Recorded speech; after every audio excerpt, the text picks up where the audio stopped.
What is going on, my Ghost Squad? Welcome to Tactical Tuesday. Today is Tuesday, July 3rd, 2018. We've got a great show for you tonight. We're going to have a little fun tonight. We got 4th of July. I know people are out there getting ready to barbecue and cook out and have some adult beverages and all that. So we're going to talk a little Americana tonight. We're going to talk a little about what we think maybe the top 10 greatest American guns ever made were. And not necessarily the quality of them, but what they meant to America, what they meant towards the gun industry.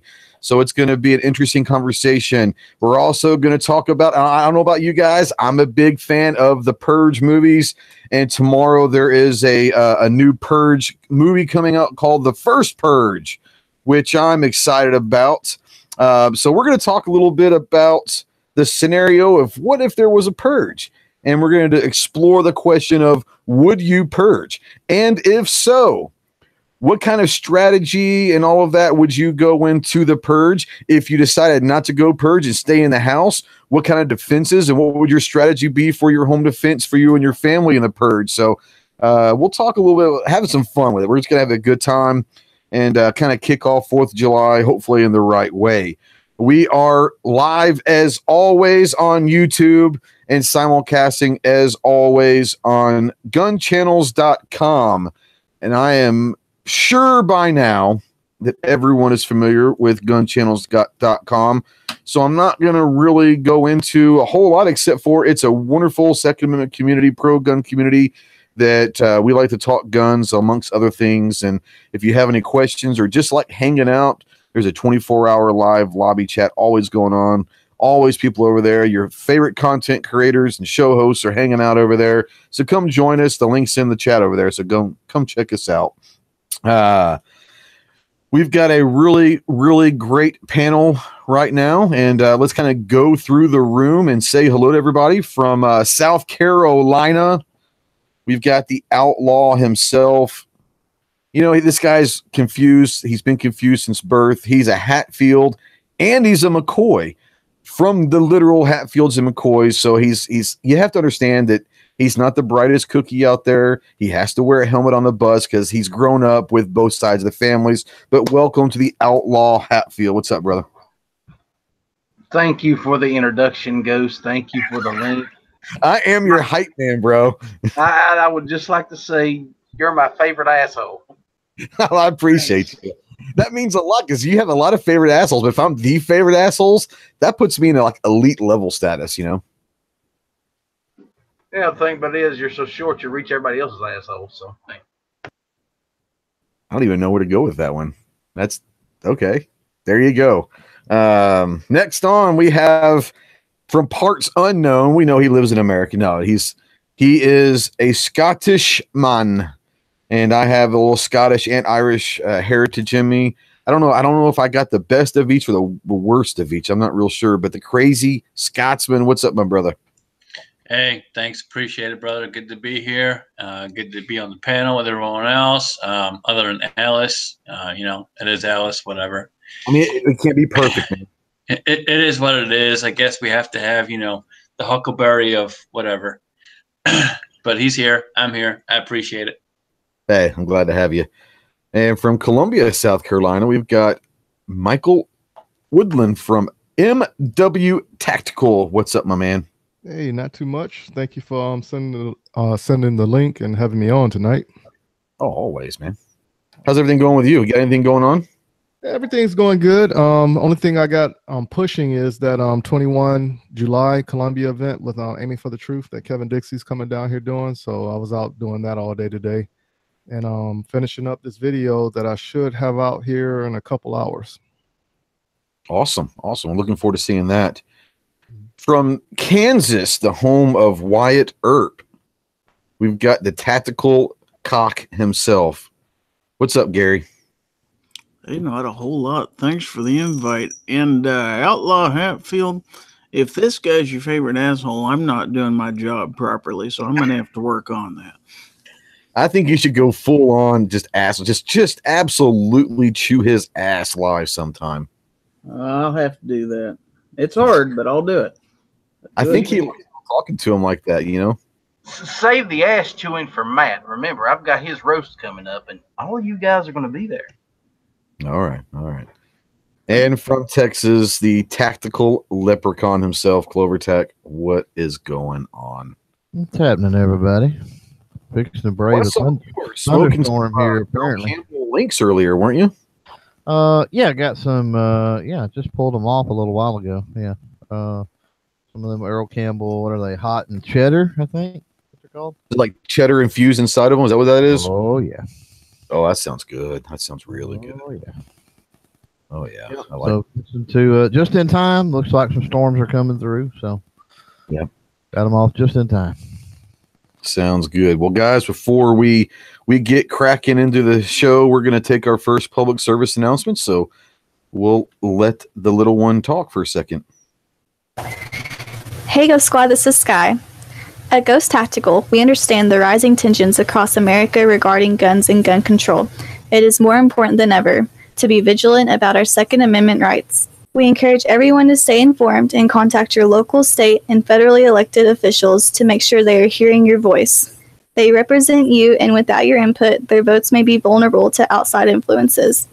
We ask that you actively support any gun rights organizations such as Gun Owners of America, Second Amendment Foundation, Firearm Policy Coalition, and even the National Rifle Association. We understand you may not agree with all the politics involved with some of the organizations, but we encourage you to keep up with and support as many as you can. Right on. So let's go check out over the Gun Channel side. Let's see who's hanging out over there. You got DT Pfeiffer, Gizzard Gary, The Pants. We've got a rocking crowd over on the YouTube side. And, you know, I don't really know what it is. And do you guys have the same issue? It's like Travis has nothing to do at like 1 o'clock in the afternoon because he's always first and he always has to make a comment to make sure that everyone knows that he's like 5 or 6 hours early. But of course, Travis was first. So we'll give it to him. Clint's out there. MW Tactical is in here and out there. AWAG, Gizzard Gary, Scotsman, John Brown Productions. What's up, man? How you doing? Mad Sexy 45 ACP / 22 long rifle. I mean, you know, how many name changes is this guy going to go through, and how many is he caliber confused? I really don't understand it. But you know, if you're going to go 45 ACP, don't come up with a 22 long rifle. Maybe it's just me. But anyways, Mad Sexy's out there. Patrick Pew Pew Purge, he says. AWAG says going to actually watch and listen to Ghost Chat. Hey, how about that? Roosted's out there. There's the other tactical cock. So I guess Gary's the tactical chicken. Is Roosted a tactical cock since he's a rooster? I don't know. We'll see. Patrick Pew Pew out there says he'd only defend his family. There you go. Clover Tack. Tina is Liberty Cat is out there. Let's see here. Let's go down. Mike Sykes is out there. Gun loving Grandpa Stanley. What's up, William? How you doing tonight? Insights out there. What's up, bro? Boom Outdoors is out there.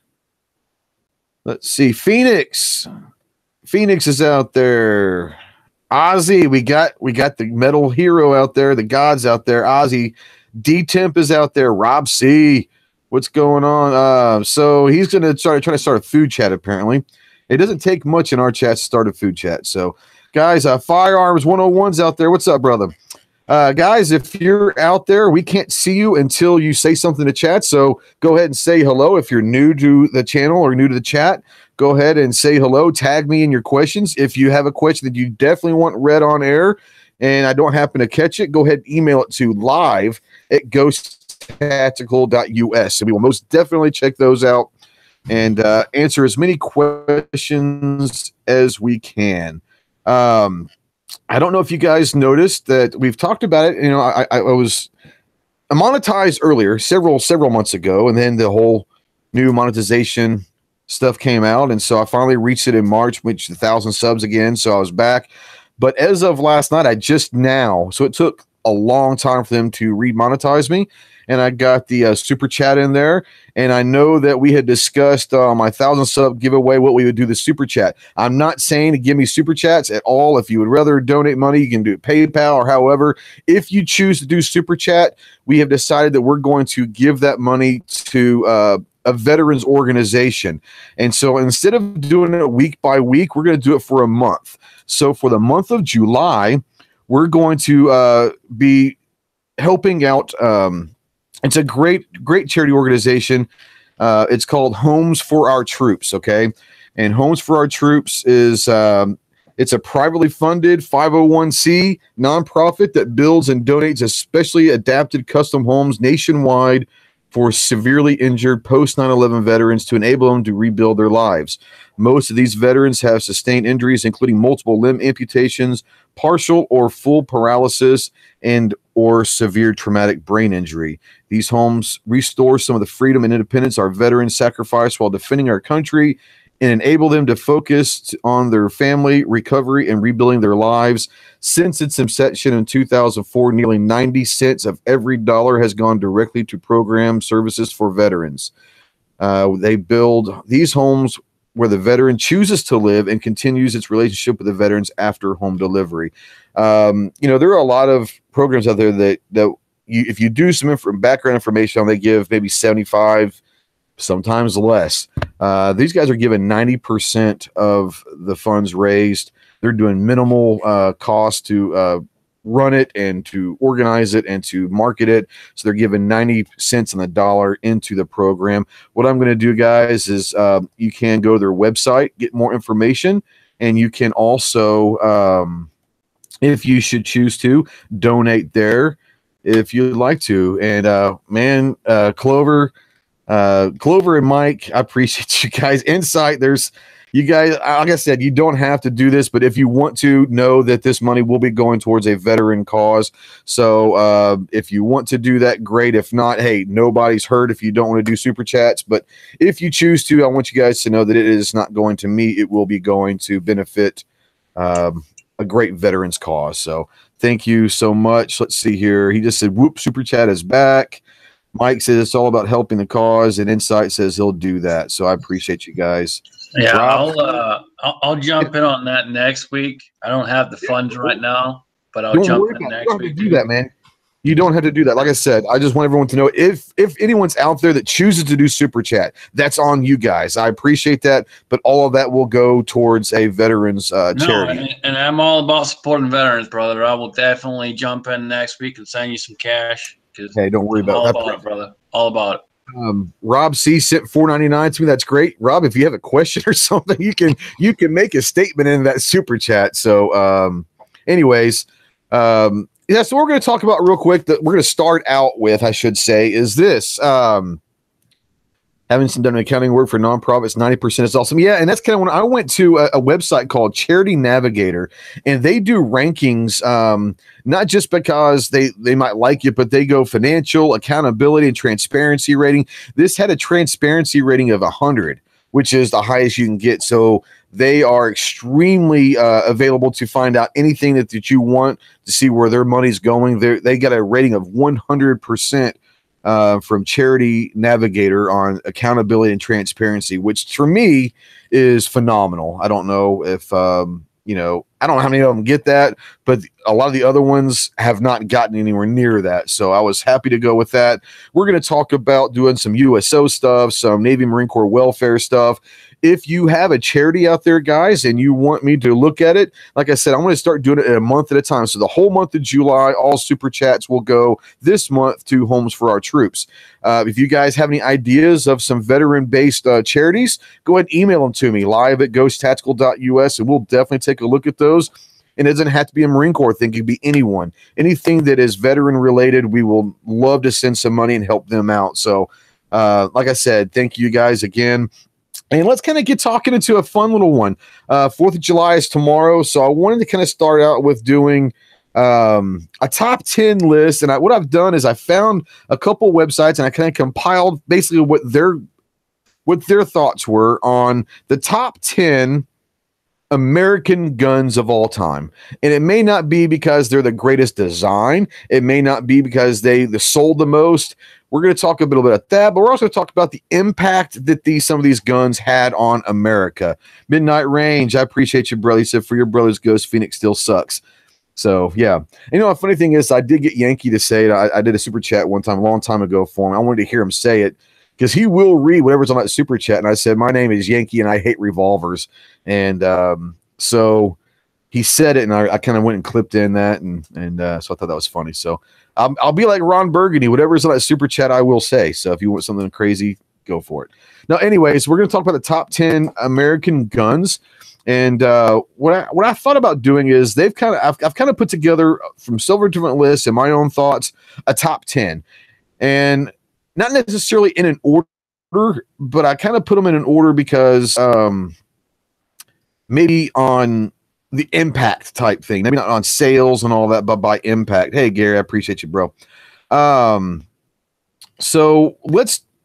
Mad Sexy has no bank card or Visa. Hey, no worries. Like I said, guys, I don't want anyone to feel obligated to do a super chat. I just wanted to let you know that if you do a super chat, I want you to know that it's not going to me. It's going to be going towards a veteran-based charity. So don't feel bad. Don't feel like you have to do anything. You guys do enough for me already. So like I said, this is just kind of a way that we can. I've always liked how Yankee goes to the puppy fund. So I wanted to do it something that's kind of veteran based. So anyways, let's move on.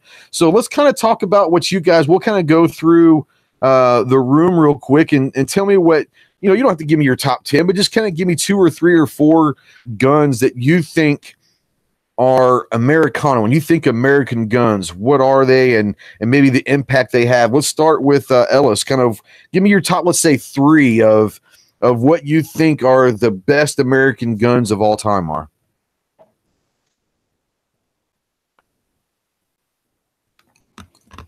I guess Ellis is gone.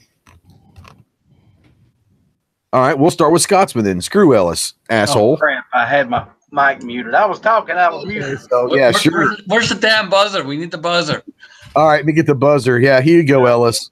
There you go. Anyway, what I said was the the 1873 lever action Winchester, of course, that has to be there. The Colt 1911 and the Browning M2. All solid choices. All solid choices. Scotsman, what do you think?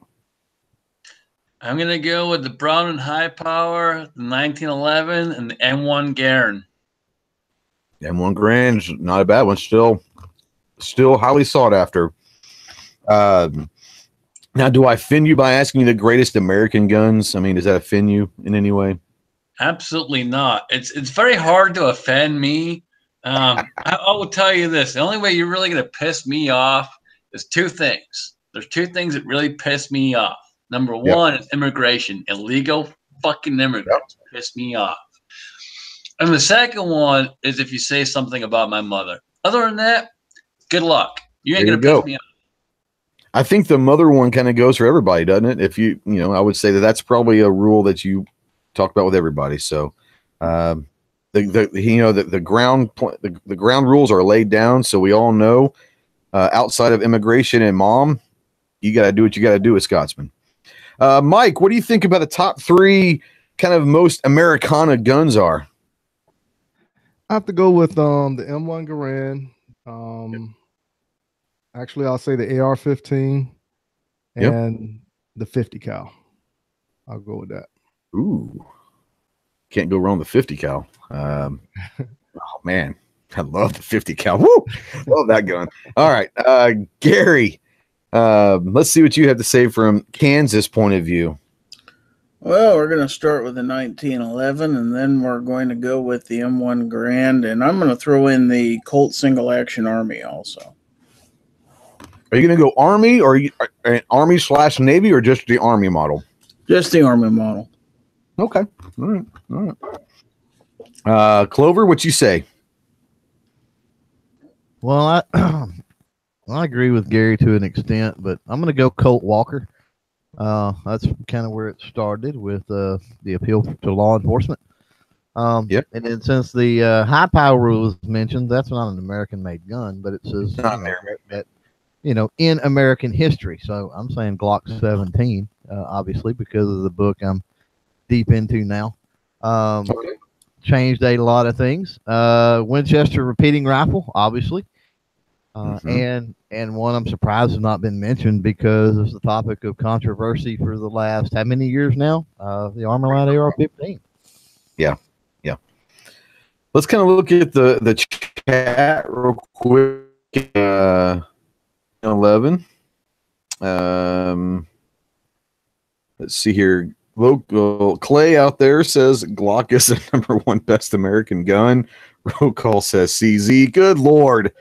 Boom Outdoors says AR-15 created so many gun companies. Glock, Revolution, Ruger 1022. Let's see here. AWAG says the M1 was designed by Canadian, was it not? I don't know. It was the M1 Grand designed by Canadian? Let's God, let's hope not. I don't know. Surely Bob would know that, but I don't really want to know. Anybody know if that's true? I don't believe so. Don't dash my dreams, man. I'm pretty sure that. I'm not saying it's not true, but I have never heard that before, so I don't know. I'm pretty sure it's 100% American made. Yeah.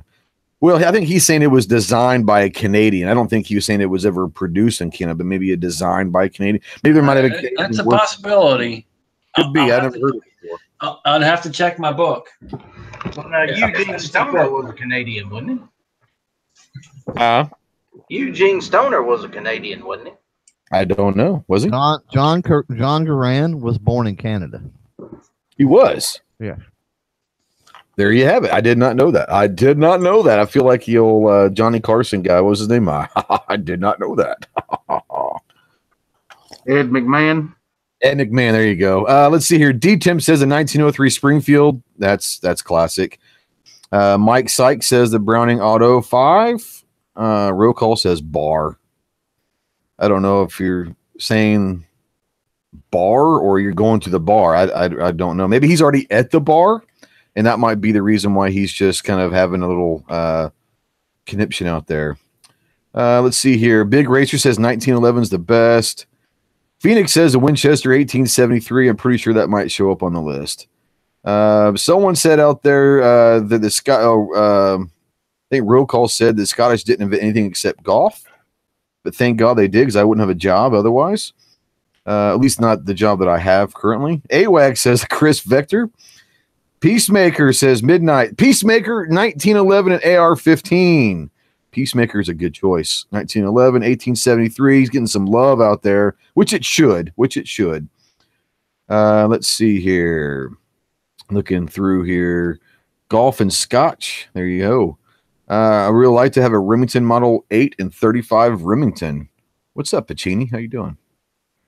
All right, so let's go through. Oh, I just saw Rob C with a super chat. Thank you very much. Let's go support the new Gun Gals channel. Absolutely. Matter of fact, that's a really good thing to do. Let me see if I can find that link real quick, and I will put that link out there. They did create their own channel, and they will be. I think they're taking. Are they taking this week off? Or did they take last week off? Clover, do you know? That would have been. They took this past Sunday off. Okay, so they're supposed to be having a show. Yeah, the new channel will kick off. There's already some stuff I think on the new channel, but the new channel will kick off with the live stuff this coming Sunday. Okay, well, I'm going to put the link out here in the chat, guys. Go check out Gun Gals, and they do have their own channel, and they're going to have all sorts of good stuff. It's going to be consolidated. So whether or not anyone can't make it, the show will go on. So let's go support them. They've got, as of right now, they've got 29 subscribers. So let's go get them to 100 quickly. That's a good one. Obviously they're doing a great job with Arminthia, and you got Jesse out there, and Liz, and there's another one. Was it not Francesca, but what's her name? Yeah. It's Francesca. Francesca. Okay.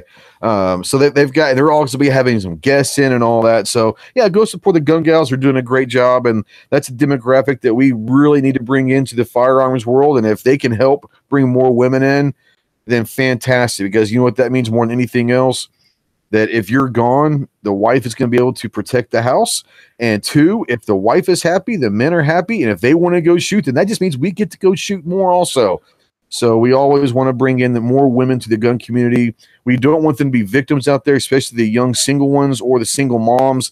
Bring them into the gun community, teach them how to protect themselves to where they're not a victim, they're not a number. They are going to be someone that can defend and protect. So it's awesome. Bring them up. Mark Adams, what's up, Mark? All right. So I found a couple lists and I kind of compiled one. So I'm going to go through this list and we're going to go from 10 to 9. And you guys tell me, one, should it be on the list? And two, what you guys feel, including on the chat, do you think it should be higher? Number 10. Now these are not my listings. This is a compiled list from about 4 or 5 different lists, and we kind of made them into, I kind of made it into one on how they were all ranked. So there's some interesting things in here. Number 10 is the AR-15. Number 10 of the most Americana gun of all time is the AR-15. America, what's up, Demont? Hoorah, Semper Fidelis. When did you get your anchor in Eagle? You mean my Eagle Globe and Anchor? I got that in April of 1994 is when I started boot camp. So that's when I got my Eagle Globe and Anchor, was April of 1994. Let's start with Clover. AR-15, number 10.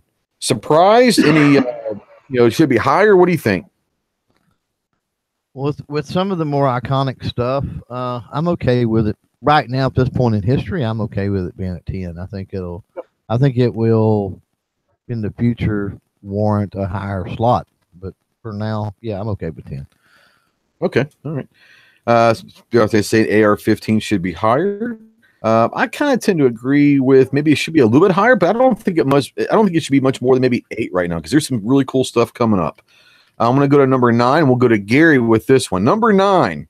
This is a gun that pretty much was on everybody's list, and it very well could be, in my opinion, it should be maybe a top 3 or at least a top 5, hands down. But they're coming in at number 9, according to a compilation of lists, was the M1 Grand. So, Gary, I'm going to go with you. Are you okay with the M1 Grand being number 9, or what do you think about that? Well, I'm a little surprised, but I don't know what else is on the list, so I don't know if it should be in the top 5 or not. But not sure. I can't wait to hear the rest of them to see. Yeah, but I don't know whether to say it should be higher or not, but it does surprise me a little bit. I would have to say I'm surprised. They should be in the top 3. I was surprised just because the historic value of that gun. It was put in, it took over for the 1903 and it went all the way. Hell, they were still using it to some extent in Vietnam. And you're talking about a rifle that we'll just sit there and say a 50-year existence of combat service. You don't see that anytime. It's still today, it's a cherished rifle. It's one of those rifles that when they come available, people jump on them. So, like I said, it was one of those things where I agree it should be in the top 10, 100%. I was a little surprised that the compilation with the votes these different things had, they came out to number 9. It's just one of those things where it is probably the most famous battle rifle America's military's ever seen. Well, that's the issue though. Most of the history is going to be military, so there's really not that much commercial or law enforcement implication with it. So yeah, but there's so many lower the bottom half of the top 10. I'm comfortable with it anywhere in the bottom half of the top 10. Okay, all right. AWAC says the M3 grease gun.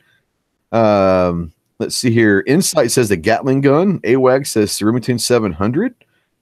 Insight says iconic but too heavy. Mad Sexy says family's calling. Hey, you go take care of your family, brother. Gunpowder. What's up, Chico? She says, oh, never mind. She's talking to Mad Sexy. Travis says it does say Americana not important, so I guess the older ones could be higher.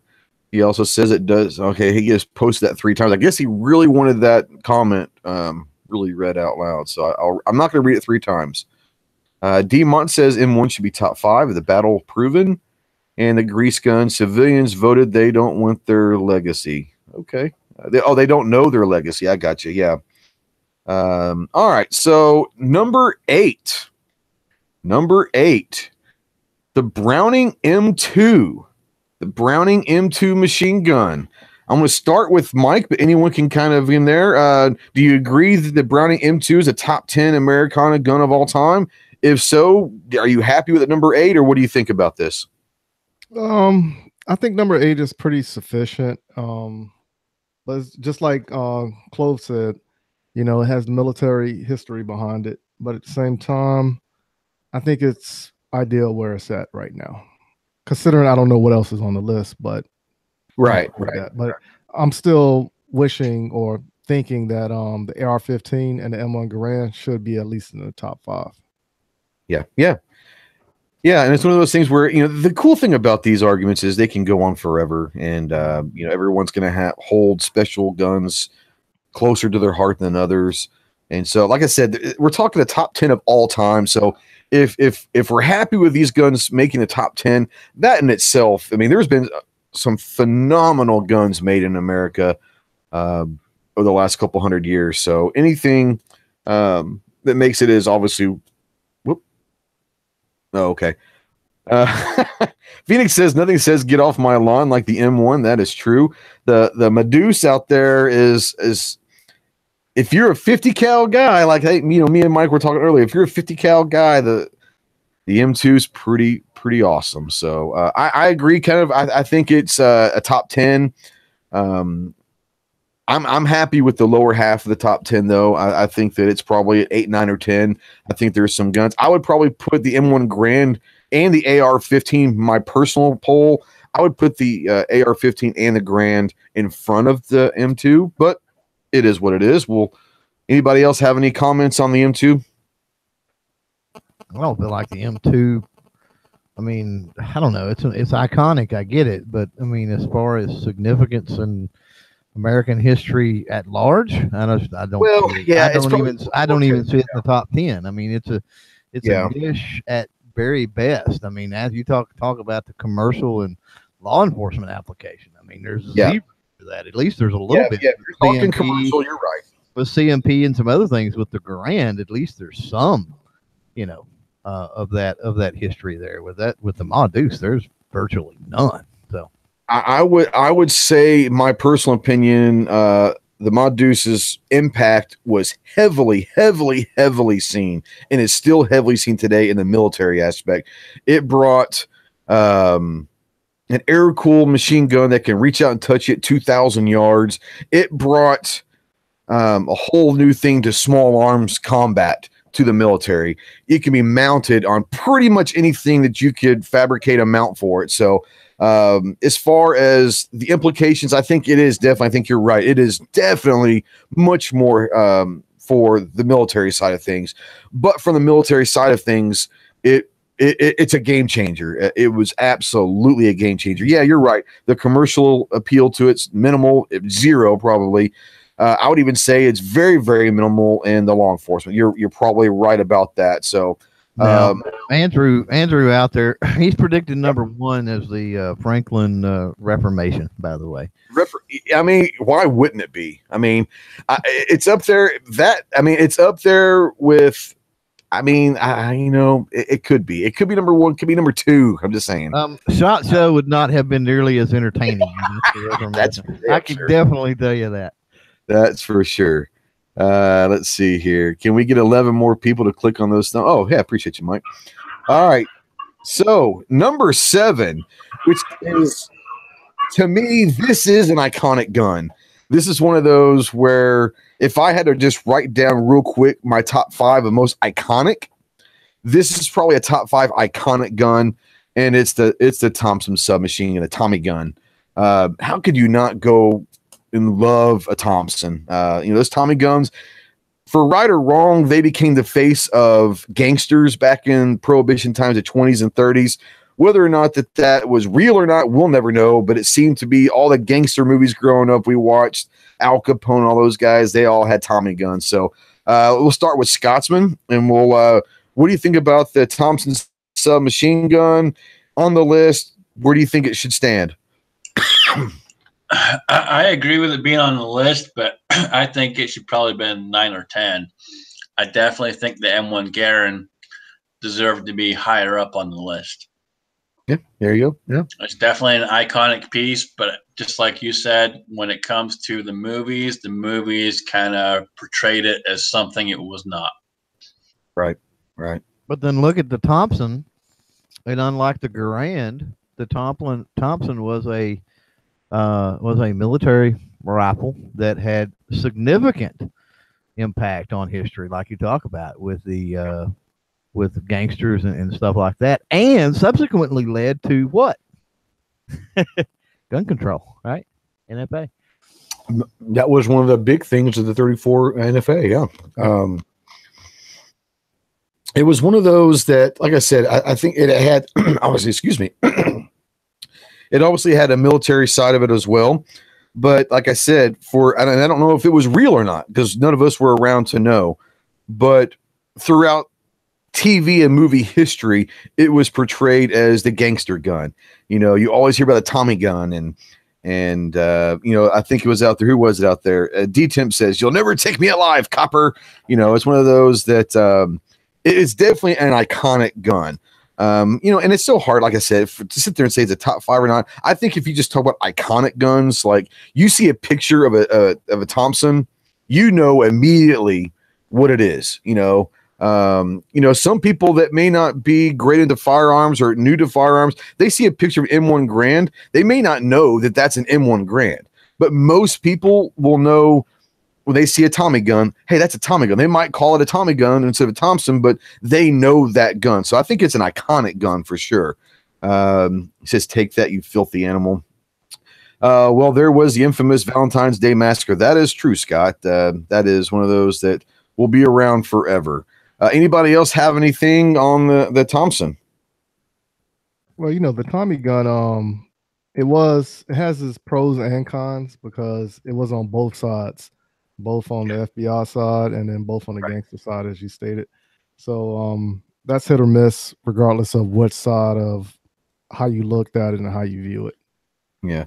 And I want to say, and I might be wrong about this, and I'll always admit that I'm wrong. Damn, Rupan, what the hell are you doing, son? Rupan just gave $19.99 to Homes for Our Troops. I appreciate you, brother. But I want to say I read something somewhere, and if I'm wrong, you guys please point it out to me because I have no problem being wrong. But I want to say it was initially designed for like World War I trench warfare, was it not? I mean, it was something that was trying to give us an edge in the trench warfare side of war, and then I can't be more of a law enforcement and all of that. But I want to say that it was designed initially for trench warfare. Is it truth to that, or do you guys heard anything about that? I don't know. I can't remember. I saw something like a history documentary on that. But yeah. I do remember like the FBI was stating that they wanted to keep it out of the bad guys' hands, the gangsters' hands. Well, it was built after World War II, wasn't it? I mean World War I. It was shortly after. They were going towards trench warfare. They thought that trench warfare was going to be the next wave of war. And I've got right here the Tommy gun. Was known as a quintessential gangster gun. Thanks, Hollywood. This firearm, designed by John Thompson around 1918, was intended for law enforcement and for use in trench warfare, but it quickly became a symbol of the Prohibition era, used, like Mike said, used by both good guys and bad guys. It also saw action in later military conflicts and is truly one of the most recognizable guns on the planet. That is the Wikipedia front line of... And you know, it probably has more nicknames than any gun in history. Oh, probably. Yeah, you're right. Yeah, shit there. Chicago typewriter. Yeah. Phoenix says, "How about the Daisy Red Ryder BB gun? You'll shoot your eye out." That might be an iconic gun. It very well could be. It's still a gun. It's a BB gun, but it is a gun. That is, you know, thank you to a specific A Christmas Story movie. It became very iconic. Number 2, Minion fart gun. Here you go, Andrew. I mean, why not? Why the hell not? All right, let's move on to number 6, guys. This is one that I think people may be surprised it's at number 6. Just saying, the Colt Model 1911 at number 6. 1911 comes in at number 6. What say you, Ellis? We'll start with you, my man. Why did I see that coming? You know I love 1911s. That's why I'm starting with you. Yeah, I know. Man, number 6 is just too high for the 1911. It's an iconic gun in more ways than one. It has served its time in the military. It's served its time used by police. Again, you go back to the gangsters. They carried 1911s. Some of the most famous of the Texas Rangers carried 1911s. Yeah. It's still going strong today, and probably one of the most copied guns in the world outside of the CZ75 design.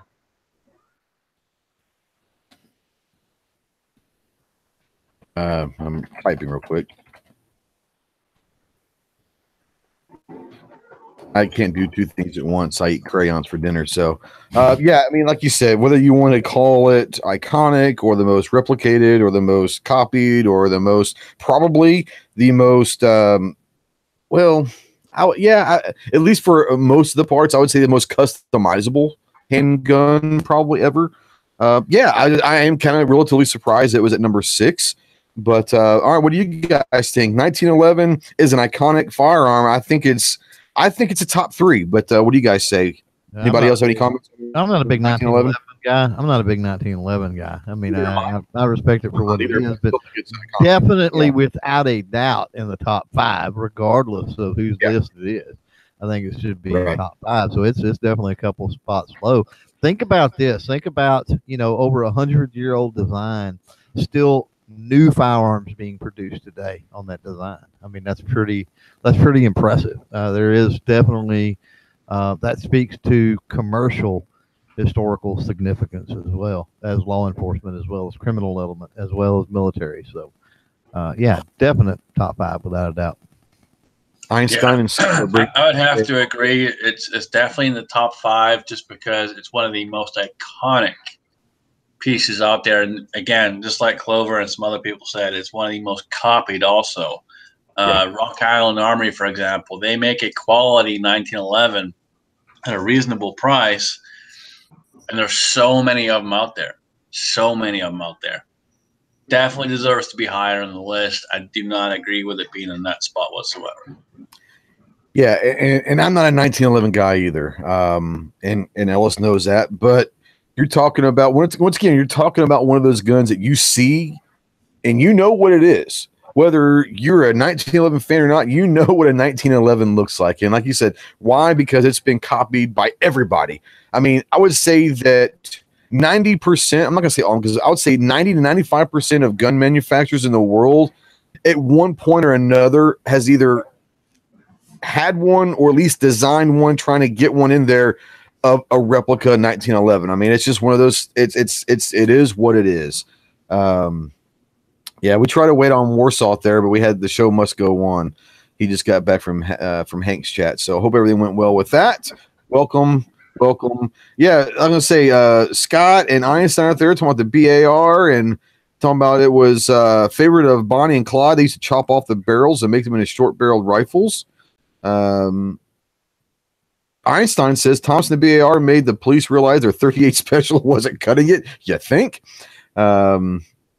Let's see here. Pretty much anything with St. John Moses Browning has ever touched is what Phoenix says. I mean, really, can you go wrong? I mean, with anything that Browning designed, can we really say anything that was wrong? I'm sure there's been a couple out there throughout the years that may not have been great, but for the most part, pretty damn good gun designer. All right, so 1911 at number 6, kind of an upset, I think. So we're going to get to the top 5, and we're going to see if the 1911 and the Grand didn't make the top 5, what the hell did? Number 5. Anyone want to take a guess at what the number 5 is before I name it? Anybody take a guess with number 5? And I'll give you a hint. It's a rifle. I'm just going to put it's a rifle. Remington 700. No. A lever action of some sort. No. 1873 Winchester. No. No. 1903 Springfield. Yep. The Springfield 1903. Wow. Number 5, the Springfield 1903. This thing, man, it was out there for damn near 100 years, wasn't it? I mean, it was used forever. It was at least available to military. It was the 1903 Springfield is a phenomenal bolt action rifle. Let's kind of go and see what they say about it here. It was a standard infantry arm of the U.S. in World War I. It was ultimately replaced by the M1 Garand, but it was still used in World War II. It also appeared as a sniper rifle during the Korean and Vietnam Wars. The 1903 Springfield, man. So anybody, let's start with Mike this time. Mike, what do you think about the 1903 Springfield? Top 5 gun of all time, you think? That's one of those, whereas I'm appreciative that it made the top 10, but I don't necessarily think it's the top 5. In my opinion, 6 or 7 maybe. Okay, let me ask you this. 1903 and the M1 Garand. Which one should be higher in your opinion of the two? The M1 Garand. Okay. No way. Vehemently disagree. Okay, go ahead, Chloe. Yeah, why not? Because the M1 Garand, again, we get back into commercial application. The 1903 Action has been used for many years in precision, in sniper rifles for law enforcement, commercial application, competition application, still being used today, in fact. And you just don't really get that with the Garand. So my initial, when you mentioned the 1903, my initial reaction to that was no way. And then I stopped and thought about it for a minute. I thought about, like we talk about with the 1911, no way it should be a top design, that action design that has been around and people are still utilizing today. You still see people building custom rifles off of 1903 actions. Yeah. Let's see here. They were saying Winchester lever, Springfield. He was going to guess the Kentucky long rifle. 1903 was copied over the German Mauser. That's actually been, they had to pay for a while. I mean, that was definitely true. Warsaw says that he has an original Yugo-Croatian captured K98 from World War II and possibly used in the Yugo slave wars. That is crazy. That could be a very historical gun. Wow. Where'd you pick that up, Warsaw? What's that? I wonder what if he had it appraised, what's his value? Man, I would love to hear that. He said clean, no pitting in the bore, clean and no rust. Wow. Laggy, what's up, Laggy? Make laggy lag. Yeah, that'd be interesting to see what D-Tim says. He's okay with the 1903 being number 5. Yeah, I would love to hear if you have a value on that Warsaw, what if it has been appraised, like Mike said. That's something that, especially if it can be proven that it was used, that would be awesome. Anyways, the big difference is going to be if he has paperwork for doing that paperwork. Yeah, I mean, if you can, if you can show the lineage and all that, then yes, obviously. Hey, what's up, Calaveras?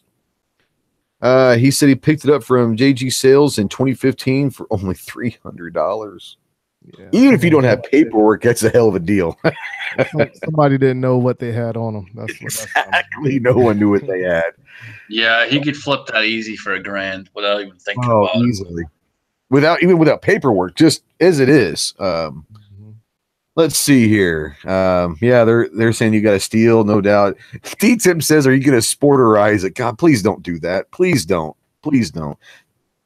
Let's see here. I'm going to refresh the Gun Channel side and see what they're saying over here. They're not saying anything, so we're going to continue to go on the YouTube side.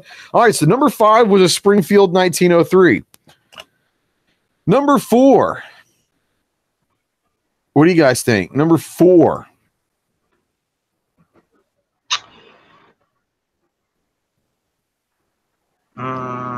Is there a hint? The way this list is working, M1 carbine. Right. I'll give you that it is a rifle. That's all I'll say. I'm going back with the 1873. Bing, bing, bing, bing, bing. Winchester model 1873 lever action rifle. I mean, I have absolutely no. It is the gun that won the West. I mean, it should be. I have absolutely zero problem with this being a top 5. I think some people could probably argue that it might be number 1. I don't know. I mean, it's just that is the iconic lever action rifle. I mean, it's the 1873. It is the gun that won the West. So, anybody have a problem with the Winchester being a top 5? Also, is when you get into repeating rifles, you get into military application as well. Yeah, big time. Let's see here. I might be the odd one out, but I'm going to say I have a problem with being in the top 5. It should be. That's okay. Top being the what? Should be in the top 3. Okay, all right. So you I agree with it too. I agree with that too. I agree with that too. I think it's a top 3. Okay. For sure. Phoenix says it should be number 1. End of story. Travis is still trying to throw out there the 1022. 1022 is not number 4. Calaveras is a little bit late. He said the M1 Grand, the greatest battle implement ever devised, for number 1. I hate to break it to you. The M1 Grand was number 9. Now, this is not my list. Don't start throwing shit at me. I went on about 5 or 6 different lists and kind of wrote down the votes and kind of compiled and all that. And this is a combination of about 5 or 6 different lists that people have come up with from some, I mean, I want to call them credible sources. So people, it's not just like, Night Strike out there making a list. No offense to Night Strike, but these are publications and magazines and websites that do this kind of thing for a living, very historical and all that. So, all that. But the M1 Grand was number 9, Calaveras. Sorry about that. Let's see here. Love to shoot an M14. Well, yeah. Okay. Gizzard Gary says a High Point carbine. High Point carbines are awesome, but it's not a top 10. It's not even a top 100, probably. Bullshit. It's not a top 1,000. AWAG says, have a good night, Ghost and family. Peace out. Be safe. Enjoy the 4th of July. Celebrate America, man. It's the greatest country on earth. And I know people get mad when I say that if you're not from America, but that's what I believe in. And God bless America. So have fun. And M16, we'll have to find out if that made the list or not. Warsaw, we'll have to see.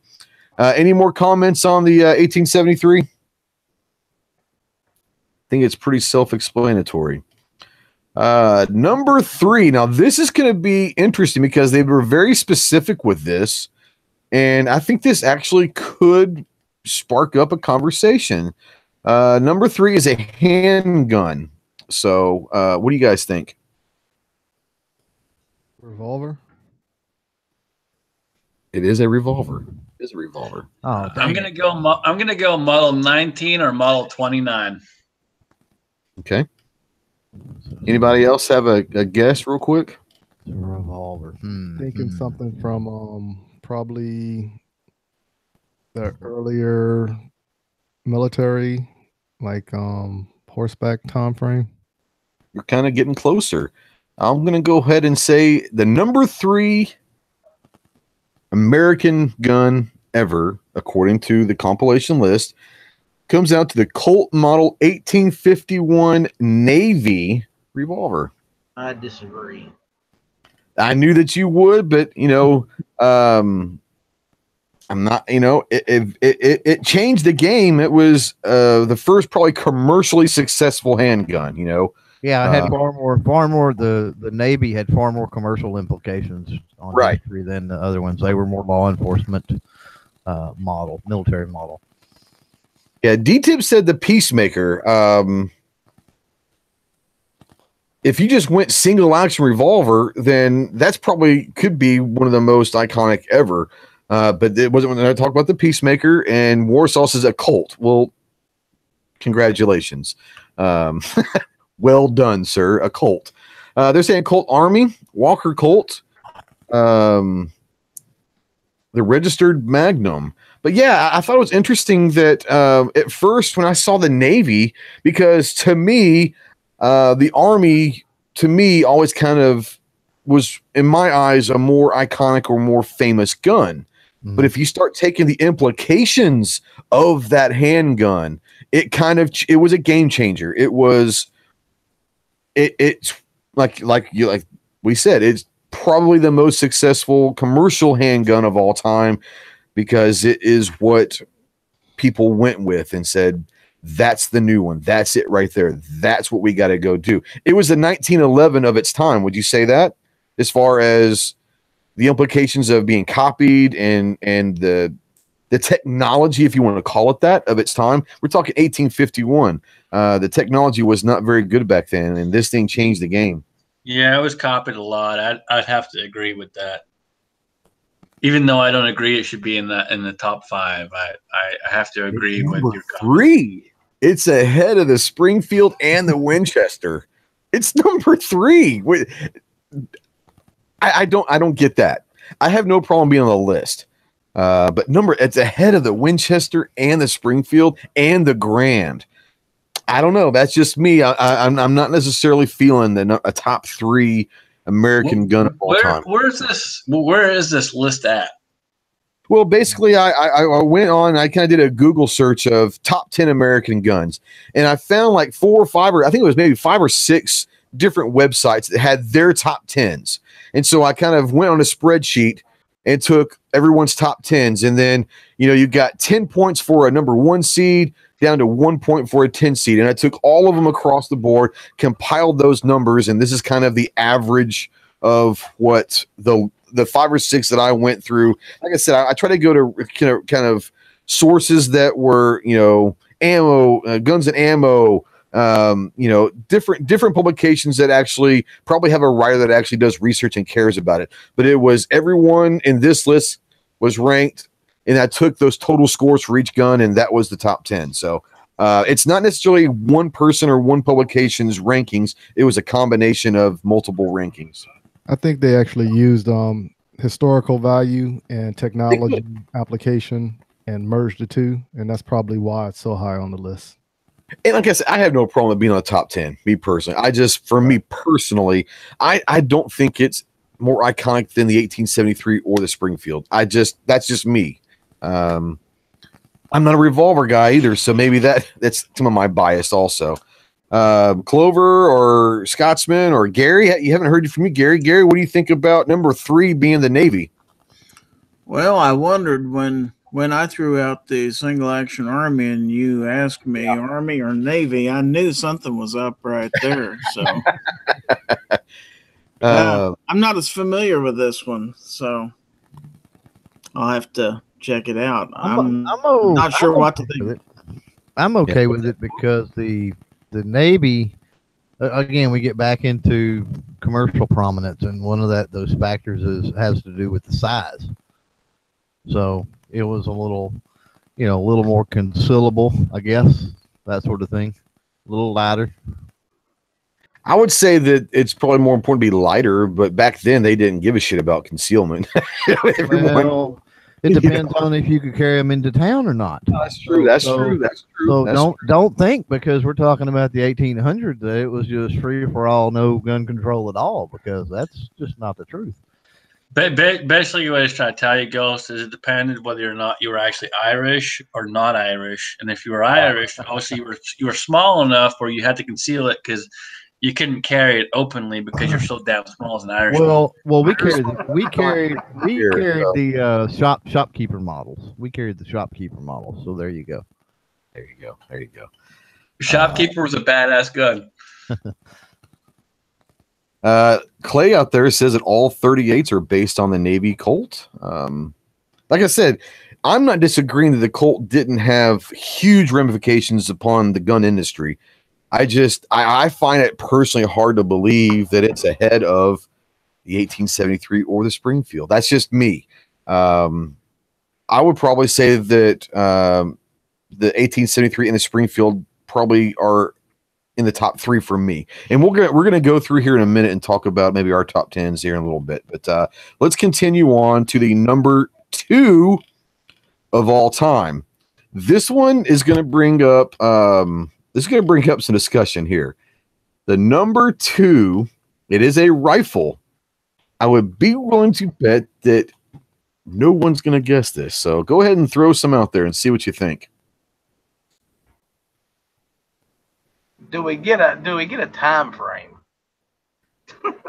Sure, I will play the Jeopardy music. How about that? You ready? Here we go. Musket. Yeah, that was what I was thinking too. You just play the buzzer because Alice is going to get it wrong. It's not a musket. No, it is not a musket. So it's not a brown bass. Well, what about I don't know, maybe a just thinking since we're moving back in years with this list. I'm thinking maybe like a crag or a trapdoor, some sort. Interesting. All right, the number 2. American long rifle. Negative. The Hall breech loading rifle. Really? Wow. Yes, that's what I said was wow. It was in the top 3 of pretty much everybody's list, which, like I said, never would have seen that one coming. The number 2. I'm simply going to say I highly disagree. I'm going to say the same. I don't even think it honestly belongs in the top 10. I probably wouldn't put it in the top 25. Now I might be missing some historical value here, something like that. You know, one of the quotes that was given in one of these publications said, "Let me go if I can find it."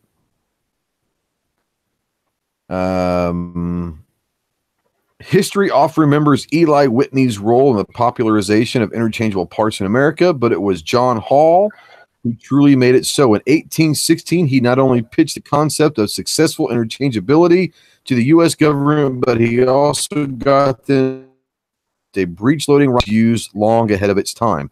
So I understand what they're coming from it, but when I think Americana, I don't even consider this, but it obviously had deep ramifications upon the firearms. What do you guys think? I mean, the Hall breech loading rifle. What say you?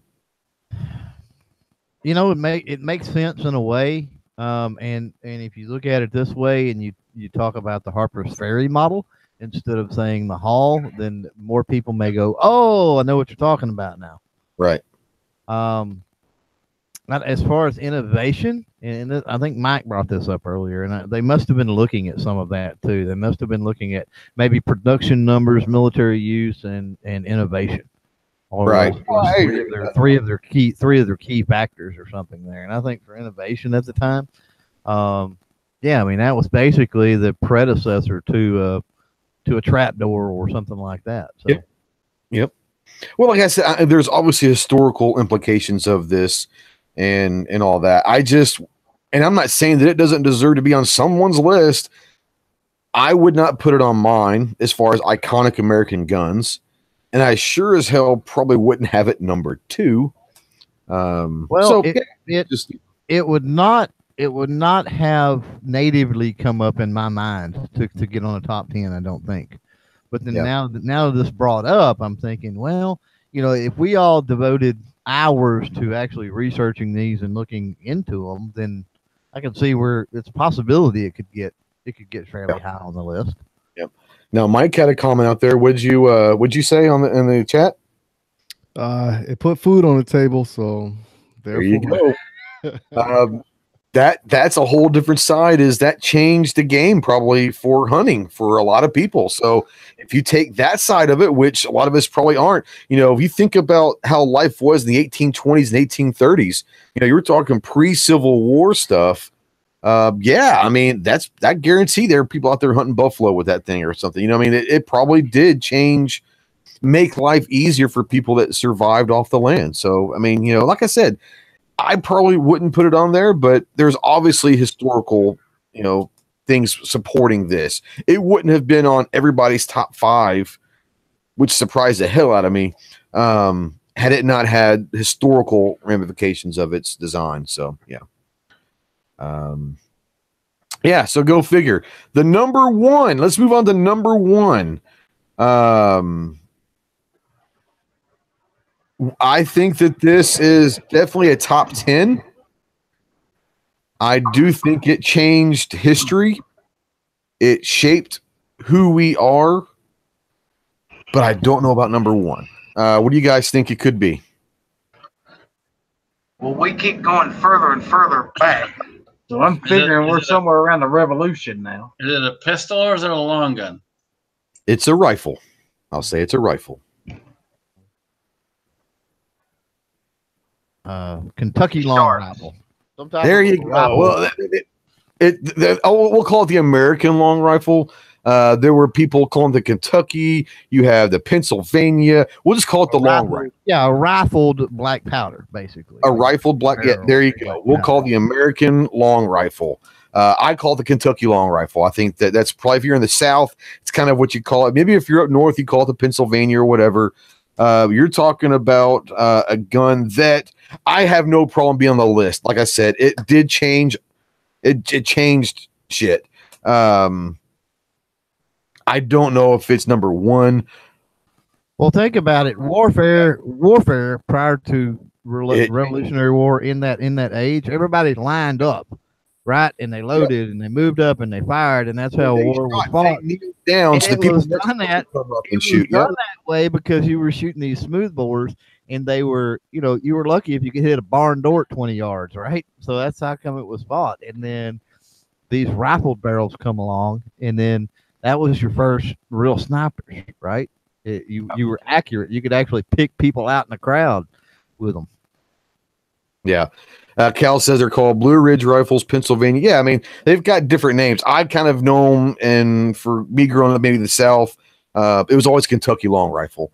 And like I said, maybe that's a Southern thing, and it might be Pennsylvania up north. Hell, I don't know. But and like I said, I have no problem with it being on the list whatsoever. I'm just shocked at position. Yeah, my top 10 would be completely different. I think there's a couple that probably wouldn't have made it, but the positioning. But I do understand when you talk about going Revolutionary War, and like Clover said, you had rows of people. The front line shot. When they shot, they kneeled down as they were packing in everything, and the next row came up behind them to shoot. And so now you have a rifled gun that is much more accurate, obviously. So, I mean, I get the fact it can reach longer distances. It did change war at that time. It did change. So I have like I said, I have no problem with it. I just wonder, number one, I don't know. What do you guys think? Mike or Gary or Scotsman or Ellis, do you guys, I think with this list, what do you guys think of this top 10 list? I think with this list, yes, that's an important gun. I don't think that it should be number 1, 5 maybe, because yes, indeed, it was an important rifle at that particular point in time in the history of this country. But when you talk modern guns compared to that, look at the M1 Grand, which helped us win one world war and go through 2 other wars after the fact, and numerous small battles. Colt 1911 is another that's went through 2 world wars and many countless battles and wars after the fact. So there's others on the list that's far more important in the longevity of this country than that particular gun. So if you had to choose of these 10 that we've listed, if you had to choose, what's your number 1? Your absolute number 1, and give me why. M1 Grand. Okay. And the reason why, it was a game changer in World War II. It was probably the best battle rifle on the field in that war, and it literally helped us win the war. Well, the 4th of July is tomorrow, right? Okay, that's we're right. Talking about number 1, we're talking about a rifle that essentially won us our independence. Won our independence, that's right. So why not number 1, right? There you go. So you're good with the long rifle being number 1 for it probably would not have popped into my head, but being the flag behind you and 4th of July tomorrow, I'm going with it. Number 1. All right. Mike, what say you? What do you think? Me personally, I think your list should have been flipped upside down. I would have been cool with it, but like I said, what the order that we done it in, I'm more like, yay, nay. You know how it goes sometimes. Yeah, but think about it. If we don't win independence, we don't fight a world war. Yeah, Right? I agree with you. I totally agree with you. But at the same time, you know what I'm saying? It's just that was technology at that time. I do understand what they had to deal with. They made it work with what they had. But in my personal opinion, what do I like versus Yeah, but that's a whole how we gauging it. So that's what we there you go. And there's so many variables there. So yeah, I agree with that. Gary, what would be your number one of the 10 that were listed? What would be your number one? Would you change something, or you like the long rifle? I'm a handgun guy. I'd still have to go with the 1911. There you go. Okay, there you go. 1911's getting some love out there. Warsaw's on M14. Yeah. Let's see here. Scotsman, what say you? What would be your number one?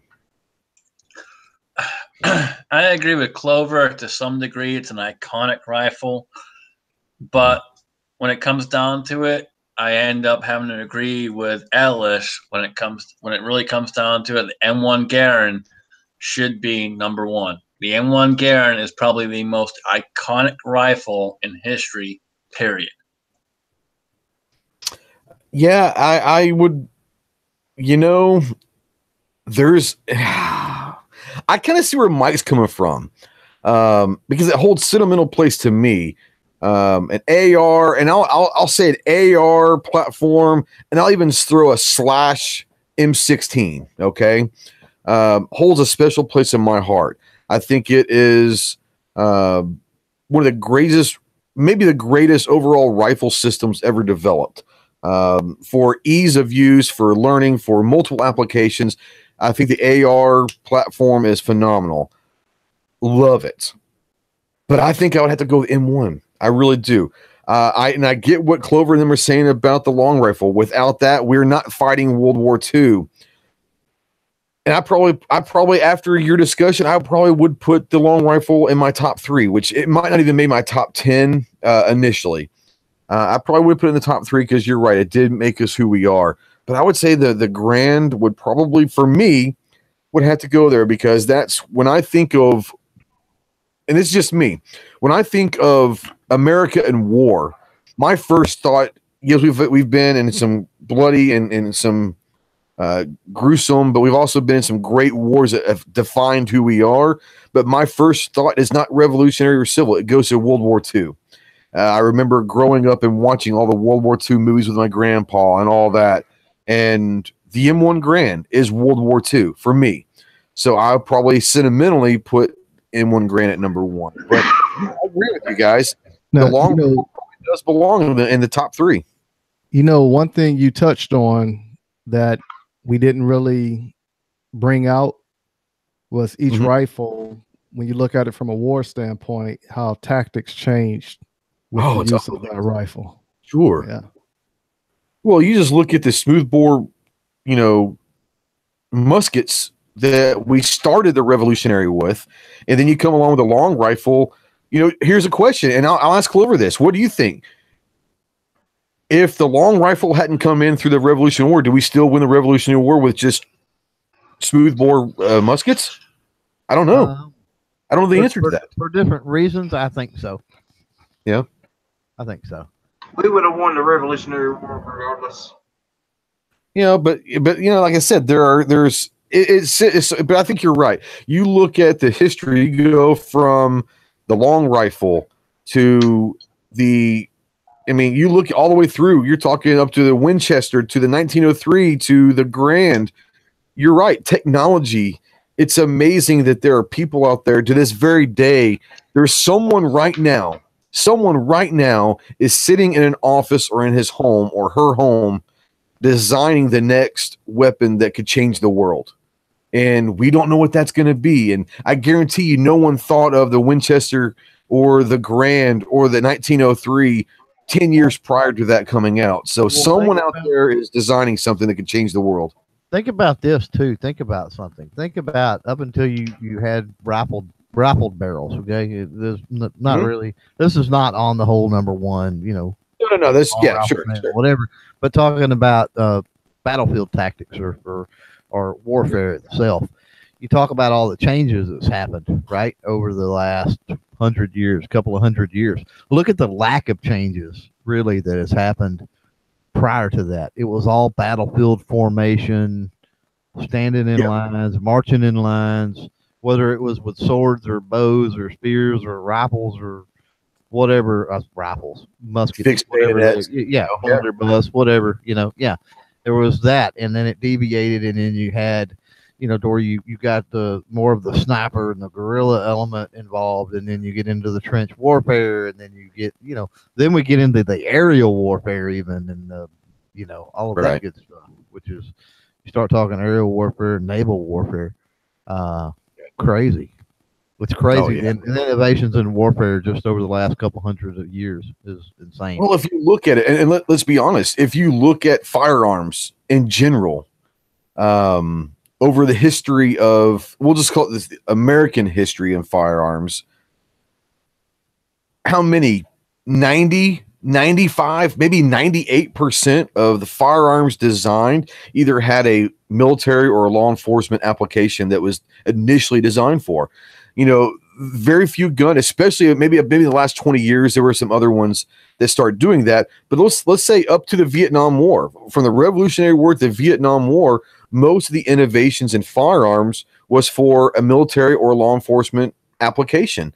Not until, dare I say, Glock, that you start talking about handguns that could be designed for personal use, and all that. But yeah, you're right. I mean, the military and law enforcement side of things is what drove innovation, is what drove technology. Yeah. And so talking about a big part. If you're talking about self-defense, then yeah, I think Glock is where the shift in innovation started to change for self-defense. Right. Exactly. If you're talking about self-preservation, if you're talking about hunting, being able to, and you can defend yourself with a single-shot shotgun. It's happened numerous times over history. I'm positive of it.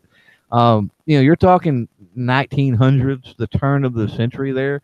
You really started to get into the commercial aspect. But you're absolutely right. The commercial aspect has never driven arms. It was always not until the early 80s or so. Yep. Really started, the commercial aspect really started to drive the industry at that point. 100%. Let's kind of check up, get caught up in the chat.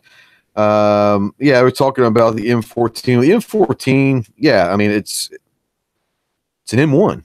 I mean, it is what it is. But M14 took everything and made it to an M1 on steroids. So let's see here. D-Temp says, think of its influence on America. I think he's probably talking about the long rifle. I'm kind of a little bit far behind. Rick says he has a 54 caliber muzzle loader. Love the rifle, but would hate to have to fight with it. Can you imagine the size of that bad boy? The weight, having to lag that thing around. Let's see here. Armament and Axis says, loves the 1911. Loves it. Loves the 1911. You and Ellison go get a hotel room. Now Calaveras says if it was a handgun in 1911 in the SA, I don't think so. No hotel rooms. All right. So Calaveras says for a handgun, in his mind, it would be the 1911 or the SA, the Single Action Army. I would probably have no problem with those two. I'd probably go the Army over. I would probably just go the Single Action. I might even take Peacemaker over both of those. You're talking about an iconic gun that was used by law enforcement everywhere, but it's Wyatt Earp too. So you talk about being able to break bones with a Peacemaker. Oh my God! They also talk about the high point. If it doesn't shoot, you can throw it. Same thing with the damn Peacemaker. That thing would break your skull if you threw it at somebody. That was a large gun. But yeah, the Peacemaker. I'm surprised the Peacemaker didn't make it. Honestly, it was on my top 10. I'd say that. Let's see here. Einstein says he's good with the long rifle as long as number one. It's an American made. Everything before it almost obsolete, like the mini ball and self-contained cartridge. Not a bad point. That's not a bad point at all. Let's see here if I can go. Something happened. The hell? I lost my spot. Man, I'm way behind. Holy hell. Let's see here. Phoenix says number 1, Winchester 1873. Number 2, the Army, Colt Single Action Army. Number 3, 1911. Number 4, M1 Grand. Number 5, the Springfield 1903. Mateo, what's going on, Devil? Mateo says the Lee infield is pretty iconic. That Clover, I'm surprised you haven't mentioned the infield yet. I know you've been on an infield kick right now. There was some U.S. production, but I mean, I don't know for the Crown, sure. I mean, we were talking, UK history. Yeah, then maybe even the infield in America made its point. It made an impact over here. But yeah, it probably doesn't. Infield, had a big part in colonizing all sorts of different parts of the world. So now here's one that was going to be on my list, and I'm surprised Rick brought up the Henry. The Henry was actually the first repeating rifle. The repeating rifle change. I mean, we're talking about the Henry changing the game. The 1873 gets credit for the rifle that won the West, but I'm telling you that Henry was a bad mamma jamma right there. I'm surprised that makes my top 10. Yeah, that was the game changer. Sure. Yeah. But I mean, with the Henry, you get into production, you get into some of the issues. Again, going back to the 80s, just because it's recent and on my mind with Glock, you get into some of the same scenarios where, okay, yeah, they come up with it, but they just couldn't get it to market and out there, and the cost right and the contracts and all of the different things. It just didn't come together for them. Yeah, they're talking out there about Band of Brothers, great show. Cal wants to know, Clover Tag, wasn't the action of 1903 very similar to the Mauser?